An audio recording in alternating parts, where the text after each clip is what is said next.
sabi ni BBM, para daw makatipid.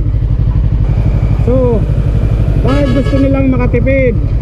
Kasi para yung mabiling materyales mura. Saan mapupunta ngayon yung pera? Quality control ba